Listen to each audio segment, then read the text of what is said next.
Ooh, welcome back to Up in the Blue Seats, our New York Rangers podcast from the New York Post. Jake Brown here alongside my co-host, the queen of the New York Post, Mollie Walker. It's a post celebration, only fitting after our holiday party that was had on Tuesday, which Mollie cannot make because she was busy covering a Rangers game in Pittsburgh. She was eating Primanti Brothers while we were drinking vodka sodas on Tuesday night.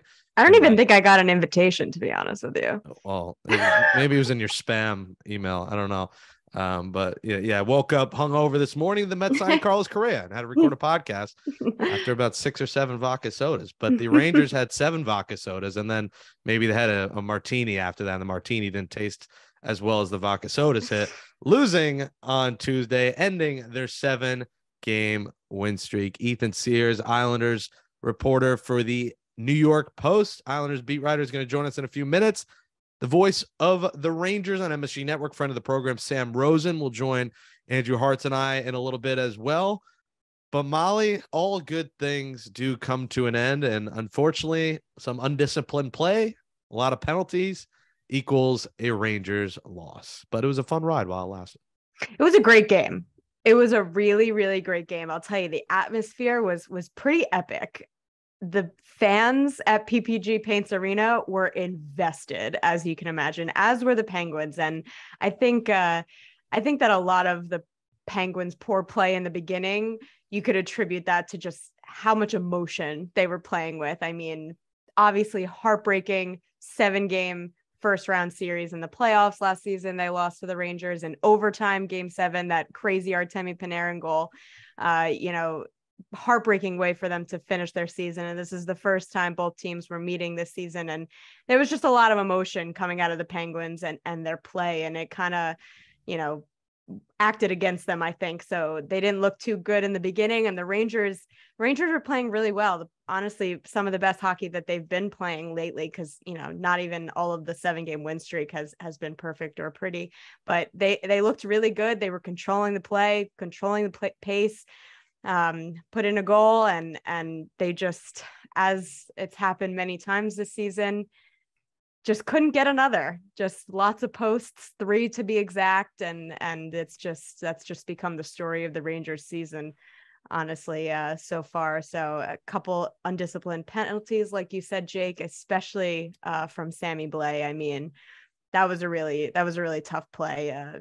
Gerard Gallant called it undisciplined and benched Sammy Blais for the entire third period, which I think was very much so warranted. He just punched the guy right in the face, right in front of the referee. We've all done it, Mollie. We've all just punched a guy right in the face, haven't we? Right in the kisser. I mean, it was just right in front of the referees too. And it's just not an opportune time. I mean, it's never an opportune time to take a penalty, but just kind of let his emotions get the best of him there. But the Penguins were going to make the Rangers pay for any sort of mistake in that game. And so they did. And Tristan Jarry was pretty good, but the Penguins really wanted that one. But I think that the Rangers definitely could have had it. And it was kind of silly that they didn't pull it out. So listen, 7-game win streak. We said this team had to go streaking, and they finally did. Yeah. And they made a statement in the last 2 weeks. We've talked about the Rocky roller coaster. That seems to be a thing of the past, Mollie. That was a huge win streak to get this team going, and to even get Halak a few wins in the winning column. Finally, it took a while. Yeah, absolutely. They're right back into the Metropolitan Division race now, which is still a bloodbath. Points are very close together. It's going to be on a game by game basis, I think, for the rest of the season now, especially now that the Devils have kind of cooled off. 5 in a row, 6 in a row now, not even sure that they've lost. So the rest of the teams have kind of caught up a little bit, but that only makes for an even tighter division. But at least the Rangers are kind of back in the thick of it now. And they've been playing with a little bit more confidence. The kids have been doing really, really well together on a line. And I think that win streak is the turning point of the Rangers season for sure. There it is, the turning point of the season. They look to get back in the winning column Thursday when the New York Islanders come to the Garden. Speaking of the Islanders, let's welcome in our first guest. He covers the Islanders for the New York Post. You can follow him on Twitter at Ethan_Sears. Ethan, we don't have cookies or roses for you as your welcoming gift for the holidays, but welcome to Up in the Blue Seats. What's going on, man? Not too much. Thanks so much for having me, guys. Molly, do you guys like fight in the press box when it's Islanders Rangers? Is there like a duel going on there? Quite the contrary, honestly. Ethan, Larry, and we have a ball together. We had a lot of fun in the playoffs together too, and it's kind of fun, getting to talk to another beat writer that also works for the same publication, but for another team. So you kind of get to compare notes and stuff like that. But Ethan, for a hot second there, I thought I was going to be your sidebar guy for the Islanders playoff run in the beginning there, because they had quite the fast start, and that was very much so different from the Rangers. So I really thought that was going to be the case for a second there. Yeah, they had an awesome start to the season and really came out of the gate well under Lane Lambert. Got some great play from Ilya Sorokin, which really carried them for a while. But they've cooled off a little bit here lately. They treaded water a little bit, on this last road trip. And they're coming in now they're right on the playoff cut line. And if they could get a win or two before the holidays, I think that would be really big for them. Third and final matchup of the season between the Rangers and Islanders, which is blasphemous. We can get into that until a little bit, yes. But I know the Islanders are battling a few injuries right now. Just what's the latest on that front, and what kind of lineup can the Rangers fans expect to see? Yeah, well, I think it'd be pretty surprising to see any of Cal Clutterbuck, Kyle Palmieri, Adam Pelech, or Semyon Varlamov in the lineup tomorrow night. Clutterbuck is on IR as of today, so he cannot be in the lineup. Pelech, it would be pretty surprising to see him back before the holidays. He took a pretty bad hit to the head. Palmieri was out for 10 games with a suspected concussion, and then his first game back took a hit up high from Nick Ritchie, and we haven't seen him since then. So they're just a little banged up right now. But the good news for them is that Hudson Fasching has been kind of a revelation out of nowhere. Just a journeyman guy who had made his NHL debut in 2015, never played more than 11 games in a season, and he's slotted into Clutterbuck's spot on that fourth line and played really well. Just plays just an up and down game, gets below the hashes, forechecks, and just seems to kind of be in the right places and make them better when he's on the ice. Sorokin is the likely guy to start in net, obviously with Varlamov out, and we all know what he can do. So for a team that's banged up, they've handled it reasonably well.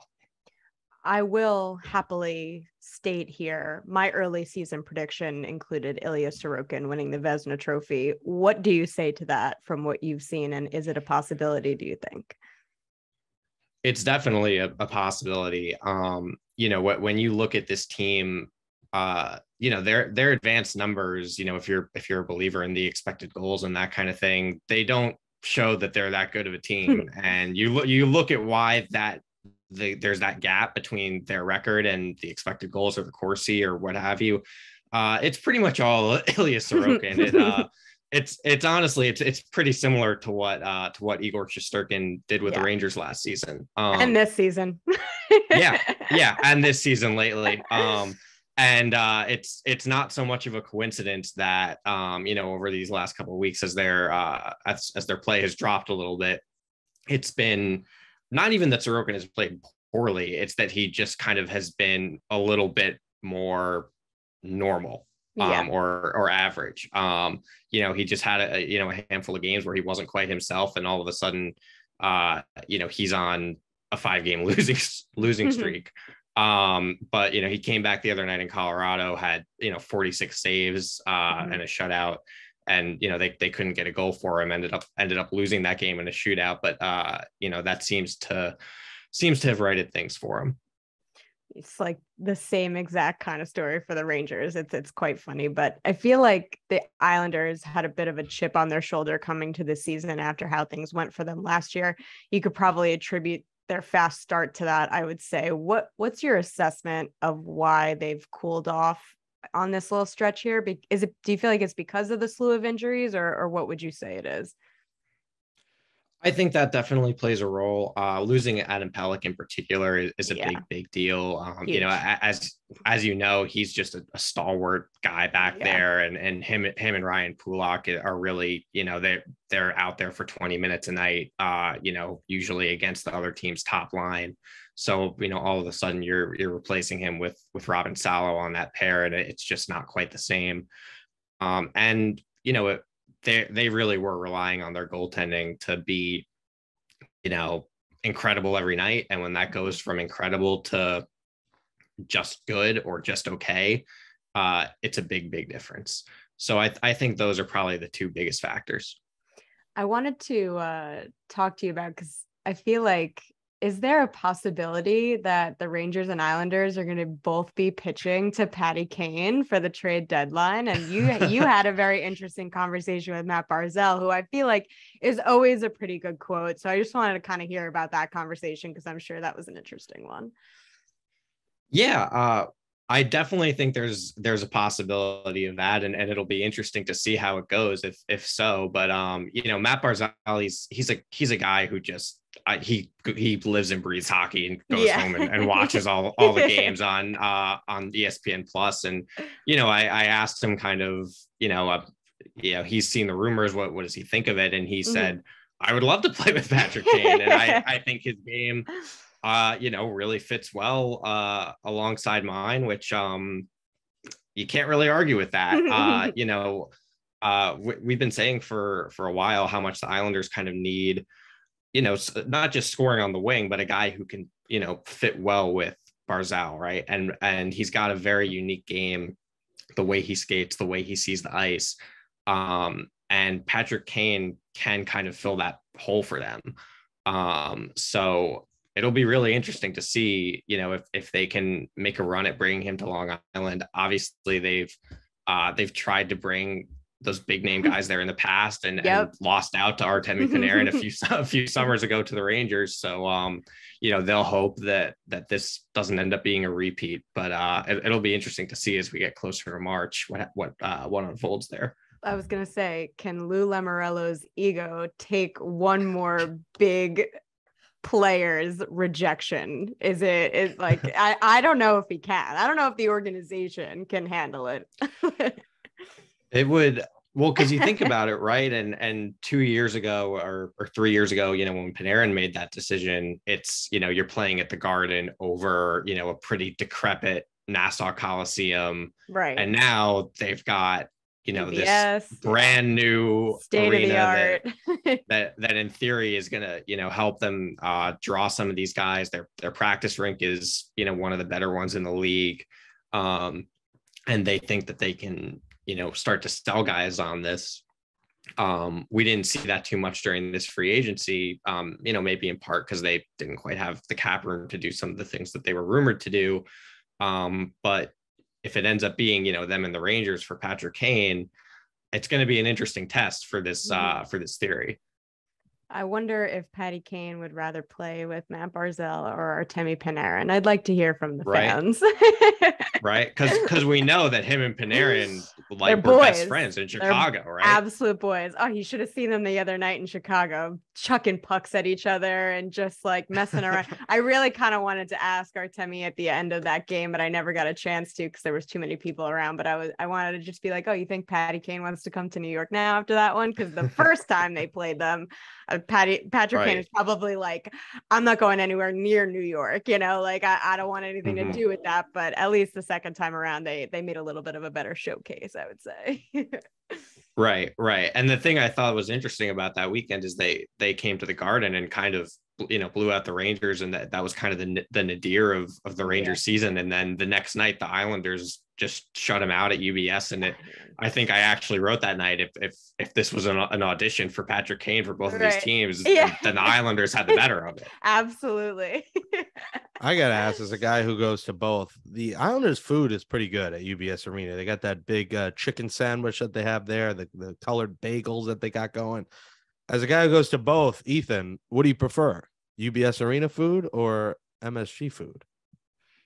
That's a great question, Jake. I would say from our standpoint as media, I think they're probably, and Molly, you can throw in your opinion here. I think it's probably two of the better meals in the league, right? Yeah.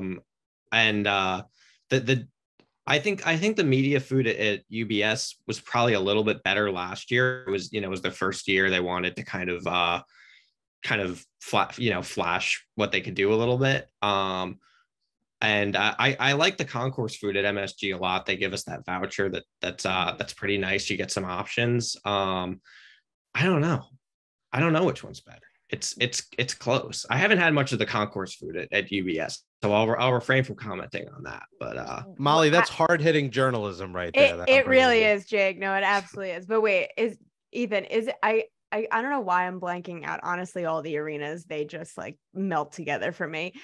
It's not vouchers at UBS though. It's like a regular media meal. No, it's it? they Okay. cater. Yeah. So see, that's my thing. Look, MSG, the concourse food is unbelievable. It really is, like, wide variety of options. But when you have to have it as many times as I do, or all the other Rangers writers have to, I'm so sick of it already. It's the end of December. That's a fair point. Yeah, like, well, that's because you're eating hot dogs and chicken fingers, okay, Molly. You don't spread the love to the prime rib sandwiches.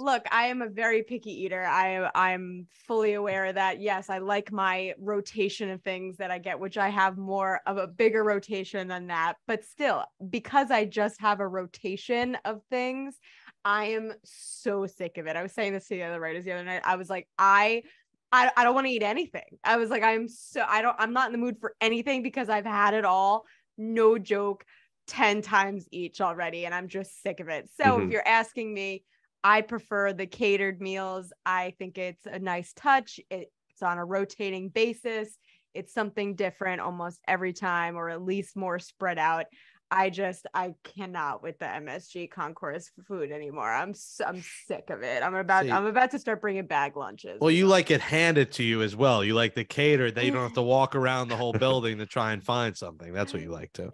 It's not even that. I don't mind that. And like, I know that MSG's concourse food is so much better than it's not regular stadium food. I mean, I've heard from the other guys, I'm a beginner sushi eater. I've just started dabbling with it, but I've heard that even the sushi is really good and fresh. And just so many different options. You get tacos, you can get the prime rib sandwich. I'll give you the lifts right now because I'm the aficionado here of MSG food more than anyone. The sliders they've added, they have now the chicken marsala sliders. They have the eggplant parm sliders, and they have the regular meatball sliders at Lavo. You got Tao, you get the sushi. They don't have the lobster dumplings anymore. They used to have these like little lobster sushi dumplings are really good. The prime ribs, good. You dump the au jus on there. You want the tacos, they got the chicken, the beef, you mix it all in with cheese on there.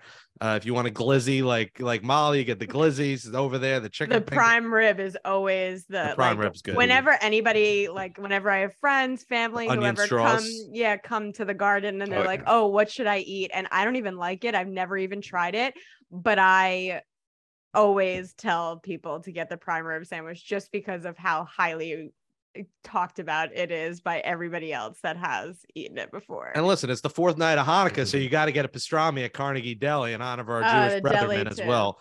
Right. So there's no more Carnegie Delis in Manhattan. We got to ask Larry about the deli. Larry likes to go to the deli. Big deli guy. All right, Larry.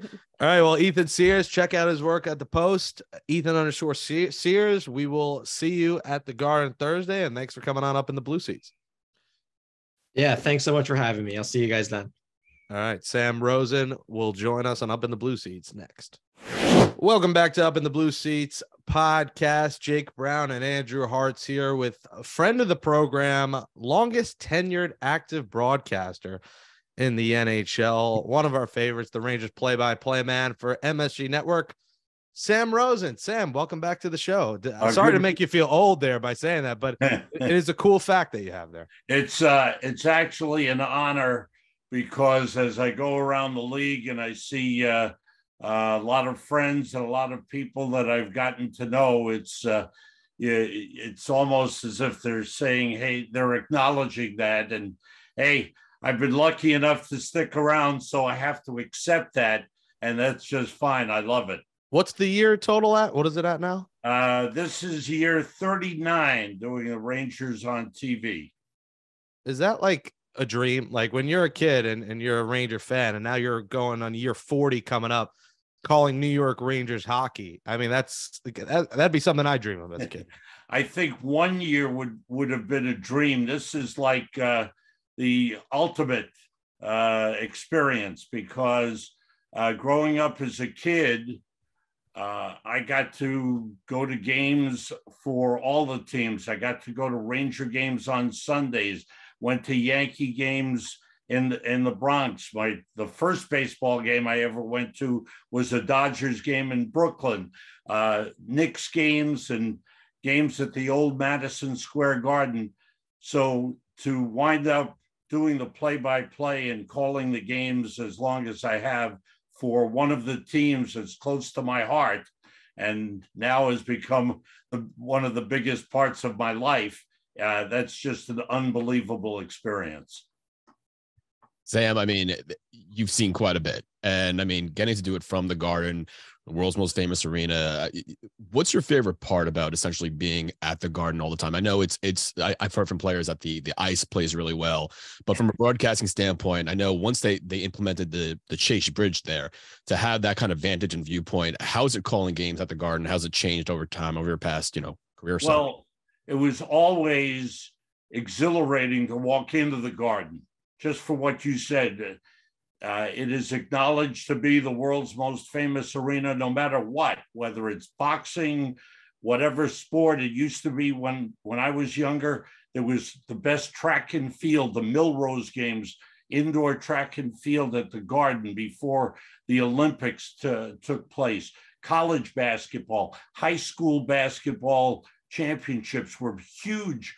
When I was a kid in New York, everybody packed the Garden to see the PSAL championships, basketball championships. It was the place to be. And of course, concerts have become the place. Everybody must play the Garden.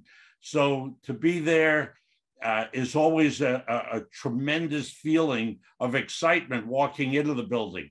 The evolution of the broadcast booth has been one where they have made the broadcast booths and the locations one of the best in the league, arguably as good as any spot in the league. Maybe I would say Montreal is a little better because there's a lot more workspace in the booth. But overall, as far as location, ability to see the game and call the game, it's as good as any place in the league and maybe in the world. Sam, I mean, the food's also improved too. We got the lava meatballs, we got the sliders, they got the Tao food in there. They're upgraded the Carnegie Deli, which there's nowhere to be found in the city but MSG. Awesome stuff as far as food is concerned. And the pizza, you get a huge slice of pizza that fills you up, and it's really good too. See, I won't do the pizza there because I'll get that somewhere else in the city because there's better pizza spots. Okay. But it is a good bang for your buck. But the sliders, the meatball sliders, and then the chicken marsala sliders that they have now are very good. I don't even know if you've had those, Sam. No, I haven't, but we will send my statistician, Emmett McGuire, to make sure he gets some for the next game. All right, I'm glad because you need to try those. What event outside of the Rangers? Do you frequent Billy Joel shows? Do you see other cool concerts? Because we see all the banners up there of guys who played there a million times. Do you ever go to those other shows? I haven't lately, but I used to be an avid concert goer. Whether it was we're going back to Bob Seger days and even Billy Joel. I saw Billy Joel on a New Year's Eve. I think it was New Year's Eve, 1980 or 81. And the building was rocking, and he's still doing it. But no, I used to be an avid concert goer. Now I leave that to my kids and my grandkids. Let them do it. There's always something going on at the Garden. It's crazy to see. Without a doubt. Every time you go, it's either a Knicks game, a Rangers game, a concert, St. John's. There's always something going on. And I'll never forget, because I was able to work boxing for many years at the Garden, we had the biggest boxing events. You go back to Ali Frazier in the early 70s. I mean, there was nothing bigger than that, but they've had classic events. And when I started working at the Garden full time in 1982, one of the biggest events was the Golden Gloves, the amateurs coming up. We saw future champions coming up through the amateur ranks. And I had the pleasure of calling championship nights of the Golden Gloves at the big arena. They would fight in smaller locations, then they get to championship nights, and the amateurs would fight in the big Garden. It was classic. There's something magical about the Garden, Harts. It's something different. Exactly. And that's it. And, there's a lot of things that go on there, especially now the New York Rangers, who are coming off of their 7-game win streak, which got snapped, but again, playing a lot better hockey as of late, which, we all kind of saw this coming, and there was they needed to go on a streak here, just not necessarily to get back into it, but just to feel good. So my question, Sam, is we've seen the Rangers get hot and be good. Where is the one place that you think right now they could stand to really improve on that can kind of elevate them to the next level? Well, I think there are a couple of spots, Andrew. I think one is you always want to add scoring if you can. I think they've been hoping that they would get that on a consistent basis from the 3 youngsters, Hedel, Lafreniere, and Kakko. It's coming along slowly. Hedel's scoring a little more. He's got 8 goals. Kakko has scored 3 goals in the last 5 games. Lafreniere, not so much. They're still trying to figure out what Vitaly Kravtsov is. Can he be part of their future? Will he be a scorer? I don't think they know that. Will he be an asset if they look to trade before the deadline? I think that's what they're trying to figure out. So I believe another scorer, consistent scorer, would be good for this team.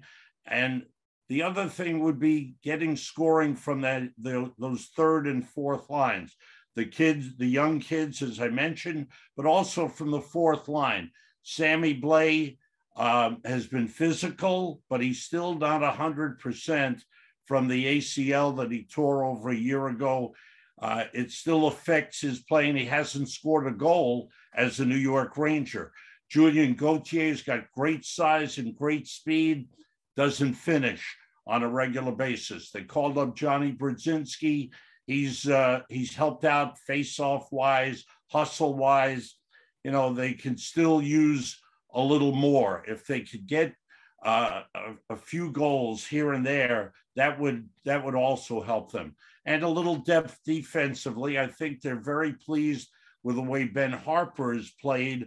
I don't know if he's the answer as a number 6 defenseman, but a little depth on defense would also help when you're going for the big prize. We joke on this show, take a shot every time we mention Patrick Kane. Let's mention it, take a shot. Does the name intrigue you, and just, trading off key pieces of the future interest you in a short-term rental like him? That's the key, Jake. What do you have to give up? Everybody loves Patrick Kane. He is a terrific player. He's got a lot left in the tank. Everybody goes back to the first 2 years of Artemi Panarin's career in Chicago. They worked well together. They're still friends. It sounds like it would make a good fit.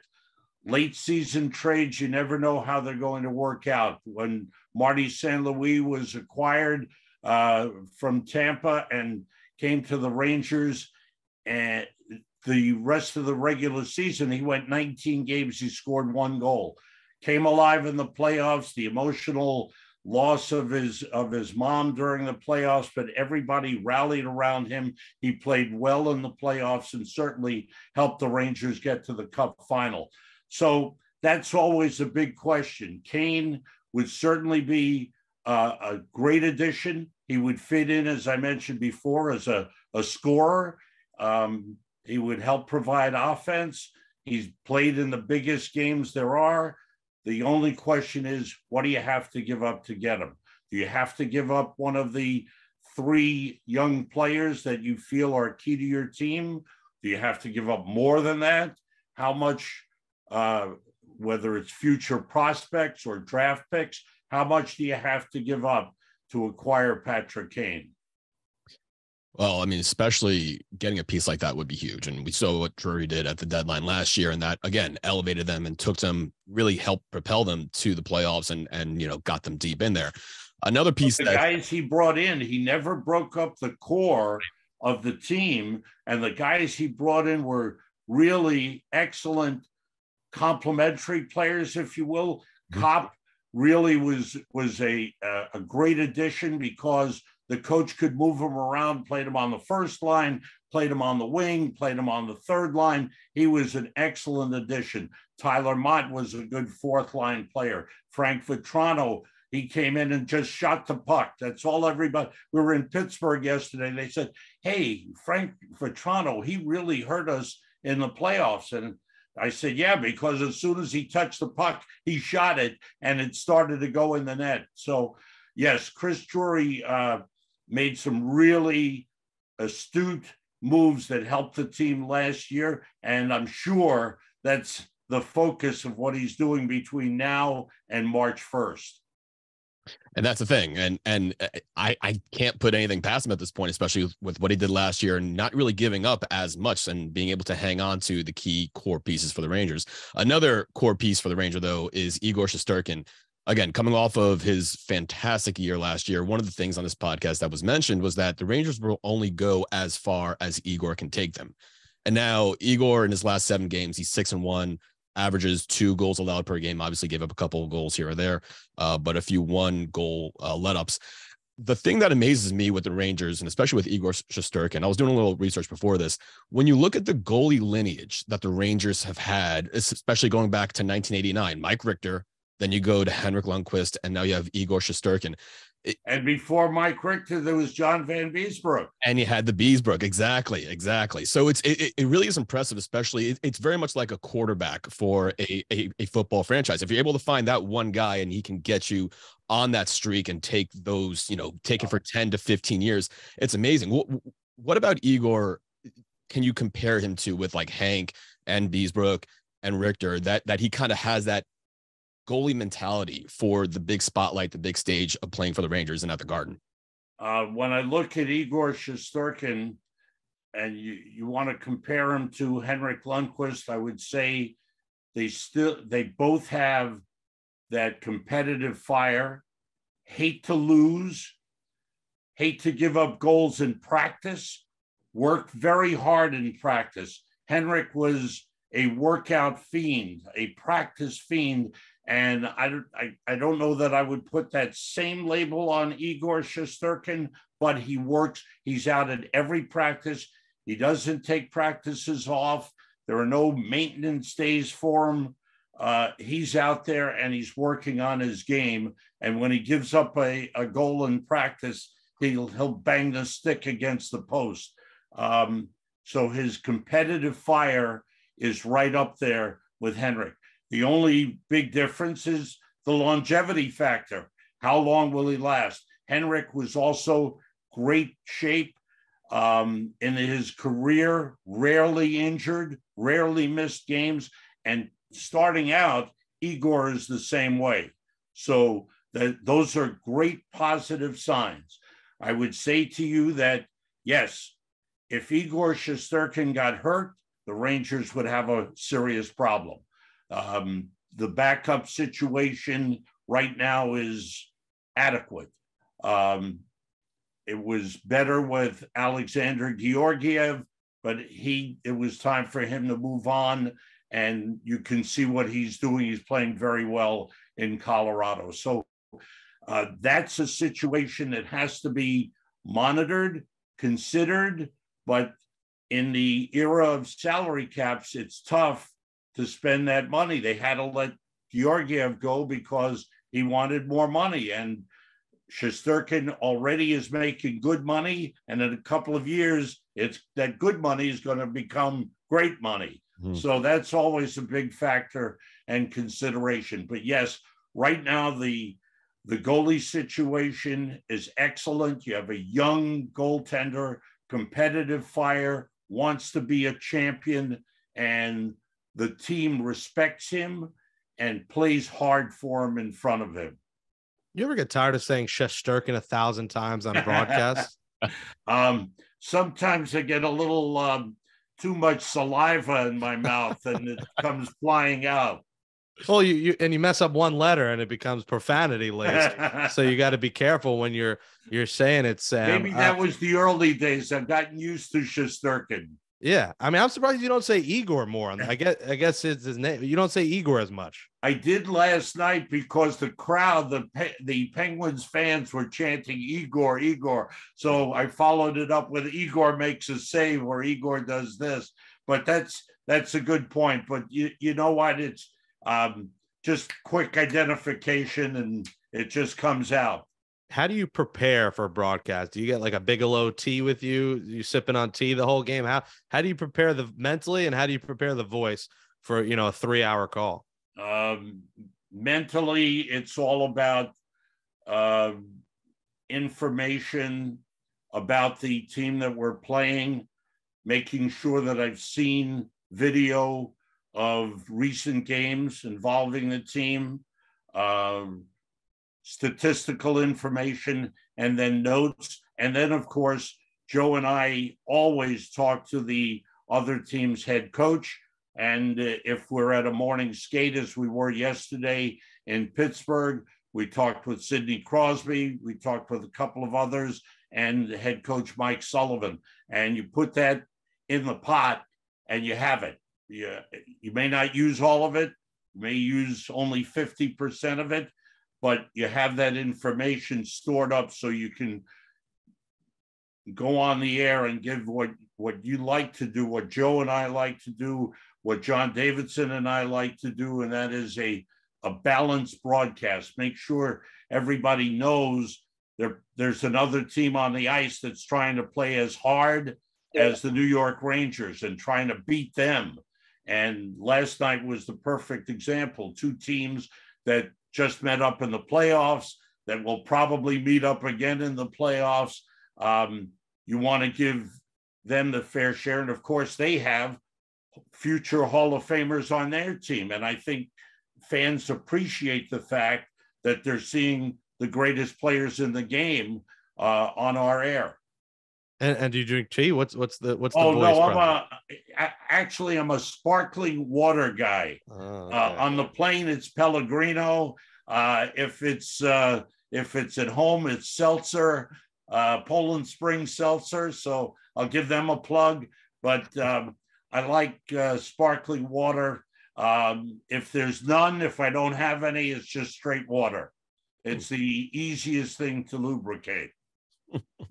Well, there's one thing that you do really, really well, Sam. It's elevate the broadcast and bring it up to the fans to kind of raise that tension. I feel like hockey, it's not that it's a tough sport to watch on TV. I always say that watching hockey in person, it's different. It's different than on TV.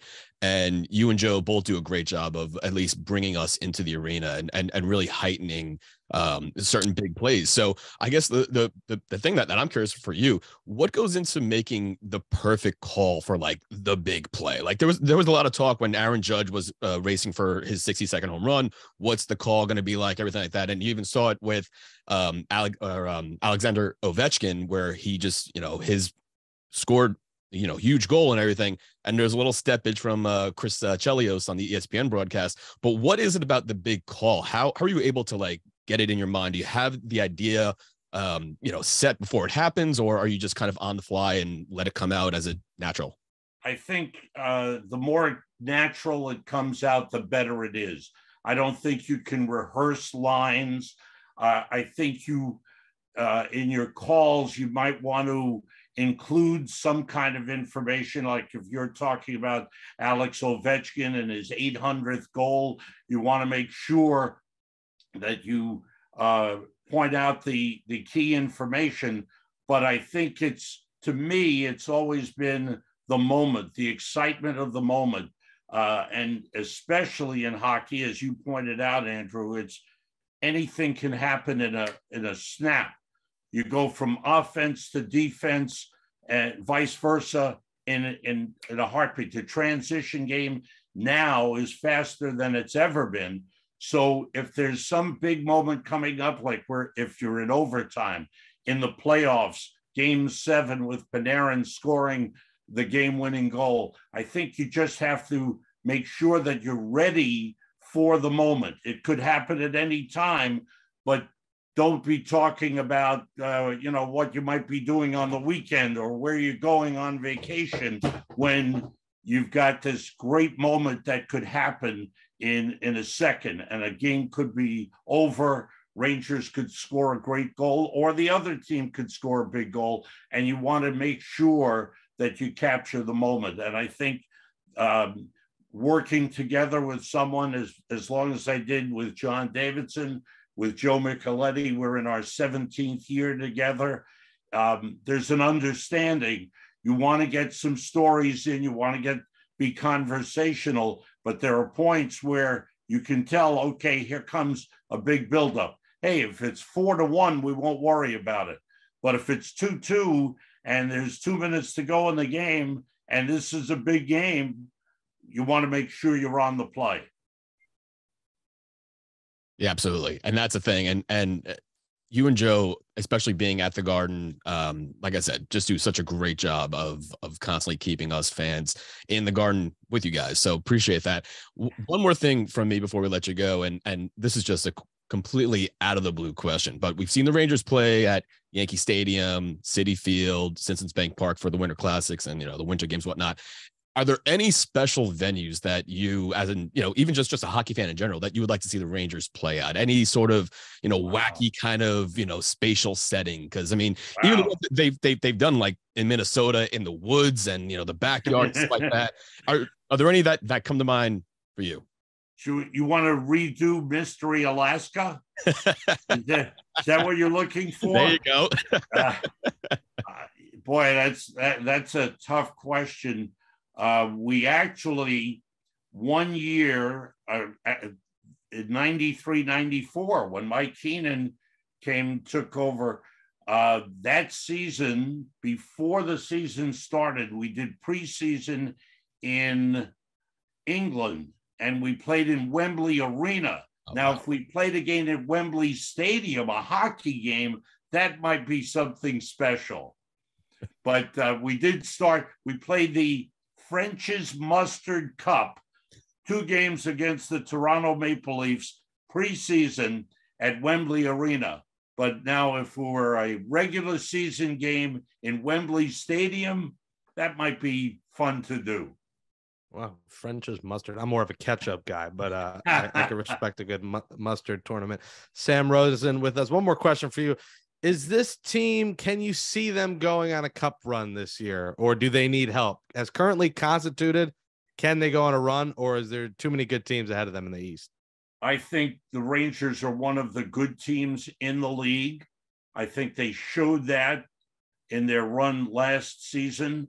The core of that team is still there, starting with the goaltender who we talked about.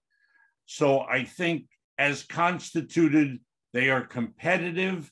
I think there will be moves made by Chris Drury to try and upgrade the team. And if those moves work out, whatever they are, be it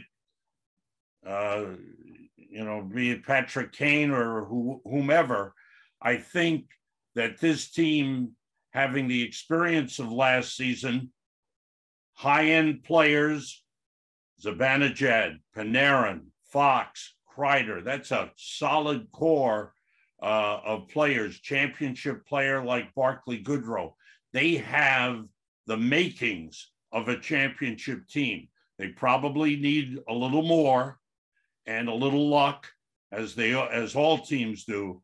But I think they need a little more to be that championship caliber team.